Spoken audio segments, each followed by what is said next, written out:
What is up sa inyong lahat? This is your boy Tropical Moto at welcome back. So sa mga first time pa lang dito, welcome din po sa inyo. So matagal rin tayo hindi nakapag-vlog mga kamoto, no? But anyway, today ipapakita ko sa inyo yung ating first trail bike. So Yamaha DT 125cc. So 2-stroke power siya. So ayos na ayos para sa ating mga trail adventures na paparating. So actually, matagal ko na talagang gustong bumili ng trail bike, no? Kaso wala pa talaga akong sapat na budget noon.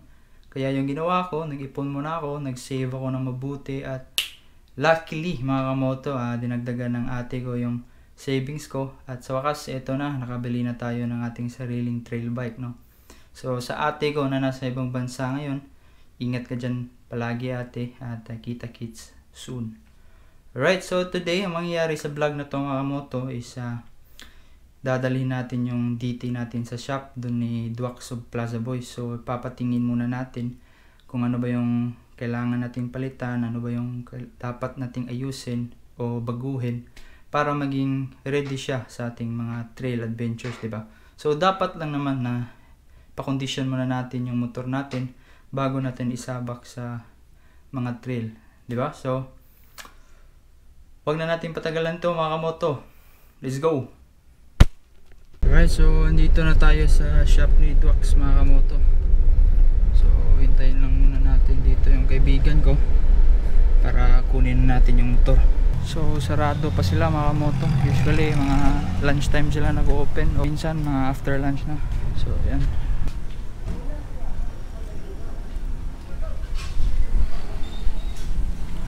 What's up mga kamoto? Salamat.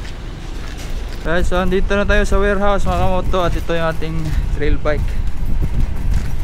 Yan si Doggy. Alright, so andito tayo sa Izumi. Bibili muna tayo. Dalawang oil seal, dust seal, fork oil, tsaka change oil tayo. So gamit muna natin X5 for the meantime. Tapos dalawang fork oil, dalawang oil seal, tsaka dust seal. Yan, so far kompleto naman. Mayroon na tayong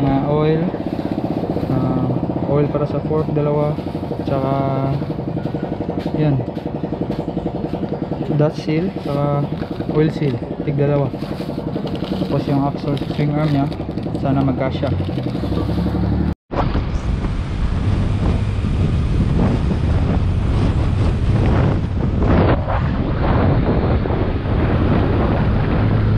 Balik na tayo sa shop mga kamoto.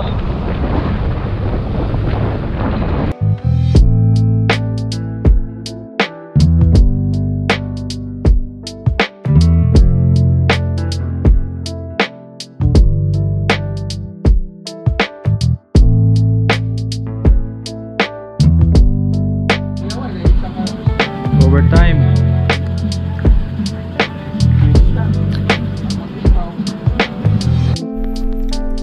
So what's up mga kamoto? So time check muna tayo. It's almost 11 PM.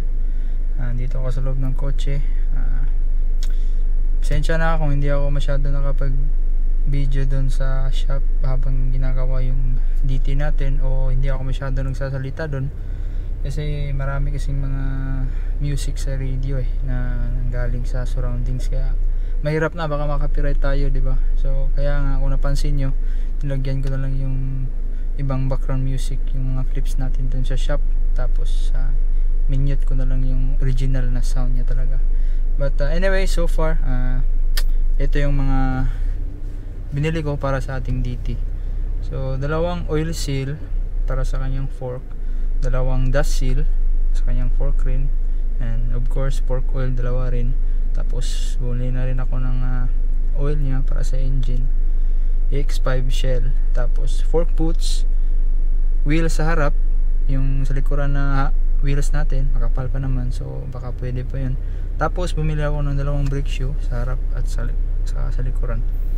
Tapos bukas ipapa-extend yung swing arm natin, i-repair, may mga kinakalawang na sa part na ating swing arm, kaya kailangan i-ayusin.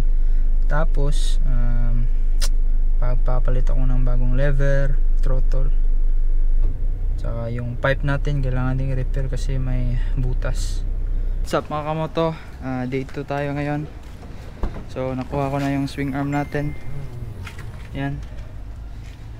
So extended na yung swing arm natin, plus 3. Tapos pininturahan ko na ng itim. Tapos ito yung oil na gagamitin natin. So mamaya i-install na natin to. Tapos yung pipe nasa shop, sarado pa sila. Ito nga pala yung iba pang binili natin para sa ating DT mga kamoto. So bumili ako ng throttle. So quick throttle siya, set na siya. Daytona yung brand niya. May kasama ng grip, no? Tapos bumili tayo ng kill switch para tatanggalin na natin yung susian sa ating DT. Tapos ito na lang yung switch natin para sa engine stop niya. Tapos bumili din ako ng set na clutch at brake lever niya. May clamp na siya kasama. Eto.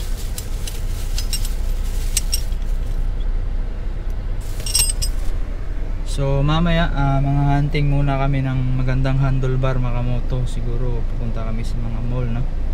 So hanapin natin yung magandang quality na handlebar para pag trail natin hindi madaling masira, di ba? So invest tayo mga kamoto. Total para sa atin din naman yun, para sa ating motor. Right, so let's go. So andito kami sa J-Mall, kasama natin si Sainil. So mga kamoto. So J-Center tayo ngayon dito sa Ice Fortuna. Yan, so race and trail, ha?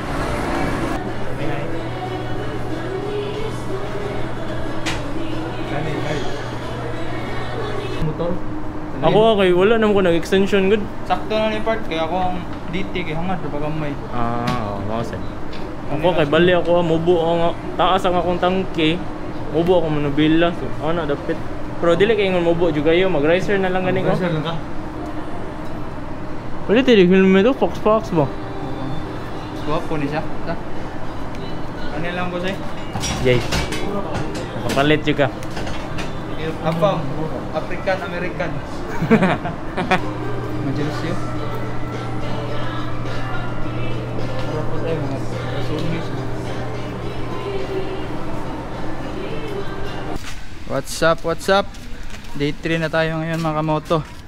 At ito, na-install na natin yung mga binili natin. Ito yung handlebar natin, yung kill switch, quick throttle natin, tsaka yung mga levers. Tapos in-installan ko rin ng bagong coil tsaka spark plug. Ilang.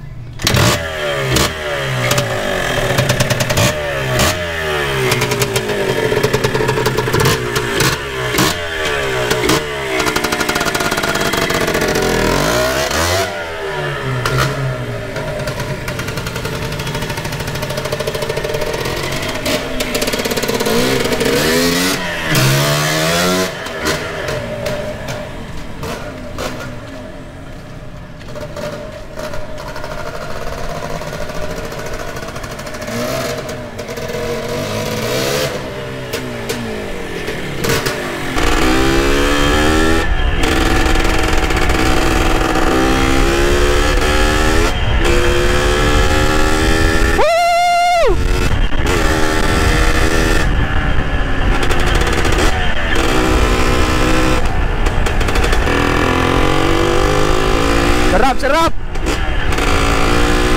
2-stroke power mga kamoto. Woo! Napakalakas.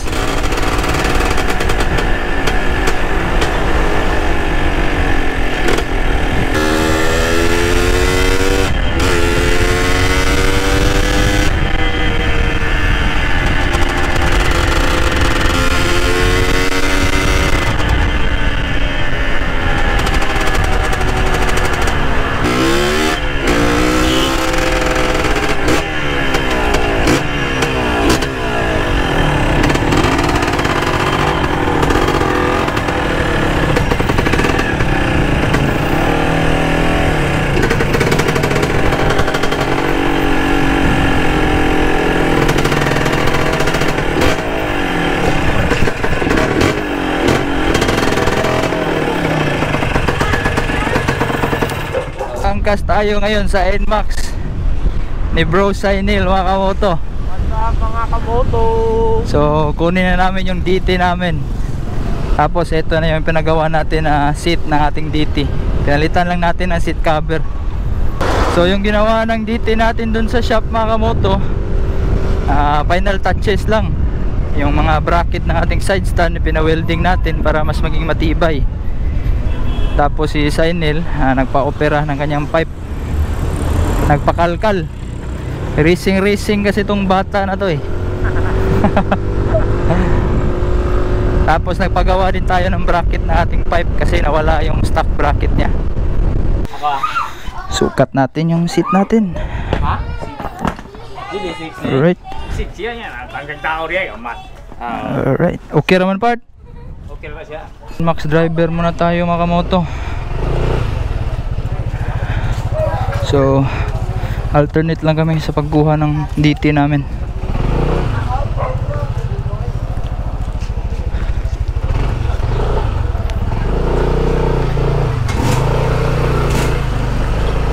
Let's go! Wow, napaka-relax ang NMAX ah.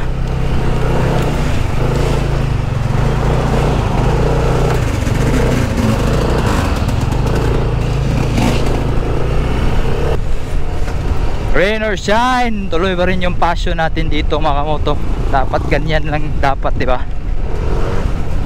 So walang maapigil sa atin dito.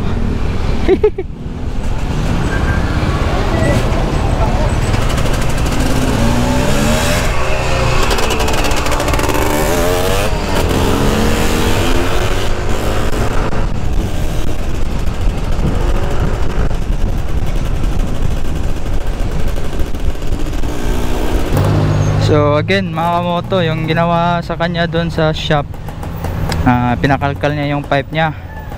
Yung sa akin naman tapos na, yung same time nung nagpa-extend tayo ng swing arm ng ating DT. So kanina final touches na lang sa aking DT. Pinatibay natin yung bracket ng kaniyang side stand.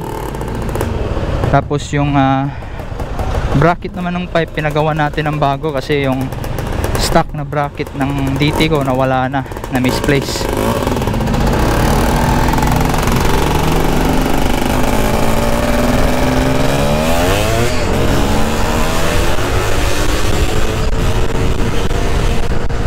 Lakas. Ito naglalakad na. This time DT ko naman yung kunin natin. Let's go. Boss, kuha na ako ba?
Sarap naman ang tutok, pawin mga kamoto.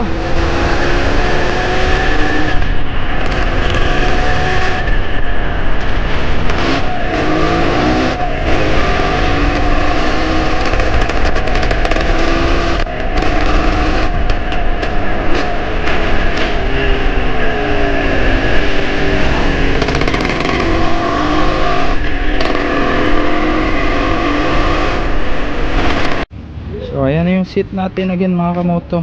Ayan, Motosuit. Maraming salamat sa Motosuit kay Boss Care or Nokia. So dito na lang muna tayo mga kamoto. Abangan nyo yung next vlog natin. So unang sabak ng ating DT sa trail. Right, so maraming salamat. Like, share, subscribe. Peace.